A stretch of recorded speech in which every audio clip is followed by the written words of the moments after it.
2 నిమిషాల్లో cockroach Janata party starting నుండి ఢిల్లీలో స్టూడెంట్స్ ఉద్యమం చివరికి union education minister Dharmendra Pradhan రాజీనామా వరకు మొత్తం క్లారిటీ ఇస్తా. వీడియో స్కిప్ చేయకుండా చూడండి. 15th May chief justice of India Surya Kant గారు కోర్టు వివాదంలో ఒక స్టేట్మెంట్ ఇచ్చాడు. హీ సెడ్ దట్ ఈ అన్ఎంప్లాయిడ్ యూత్ అందరూ కలిసి పని పాట లేకుండా మీడియాలో ఇన్ఫ్లుయెన్సర్స్ అవుతున్నారు, ఆర్టీఐ యాక్టివిస్టులు అవుతున్నారు అండ్ సిస్టమ్ మీద అటాక్ చేస్తున్నారు బొద్దింకల్లాగా అని అన్నారు. వెంబడే ఆయన కరెక్ట్ చేసుకుంటూ నేను అలా అనలేదు, ఇన్ఫాక్ట్ నేను ఏమన్నానంటే ఫేక్ డిగ్రీస్ తో ప్రొఫెషనల్స్ అయిపోతుంటారు కదా, నేను వారిని ఉద్దేశించి అన్నాను, యూత్ ను ఏమనలేదు అని చెప్పడం జరిగింది. ఈ స్టేట్మెంట్ కి చాలా మంది చాలా రకాలుగా రియాక్ట్ అయ్యారు. కానీ most interesting and impactful reaction from the 30-year-old boy Abhijit Dipke అనే యూత్ స్ట్రాటజిస్ట్ బొద్దింకలన్నీ ఒక్కటైతే ఏమవుతుంది అని ఒక సటైరికల్ పోస్ట్ పెట్టాడు. On May 16th cockroach Janata party CJP పేరుతో ఓ డిజిటల్ ప్యారడీ పార్టీని స్థాపించాడు. ఈ పార్టీలో జాయిన్ అవ్వాలంటే మీకు ఎలిజిబుల్ క్రైటీరియా ఉండాలని పెట్టాడు. అవే you should be lazy, unemployed, chronically online, ability to rant professionally.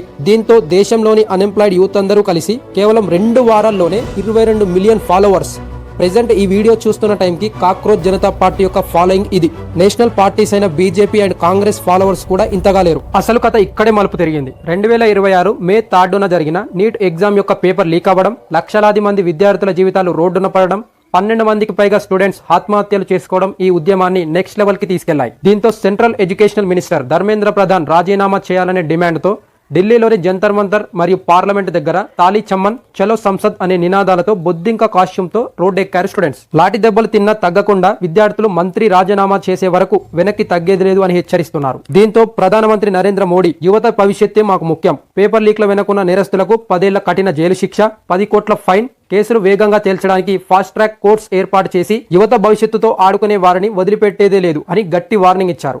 దీంతో యూనియన్ ఎడ్యుకేషన్ మినిస్టర్ స్టూడెంట్స్ కి మద్దతు తెలుపుతూ తన పదవికి రాజీనామా చేయడం జరిగింది. ఈ ఇన్ఫర్మేషన్ అంతా మీకు వర్తి అనిపిస్తే మన పేజ్ ను ఫాలో చేయండి, ఒక్క లైక్ చేసి మీ ఫ్రెండ్స్ అందరికీ ఇది షేర్ చేయండి.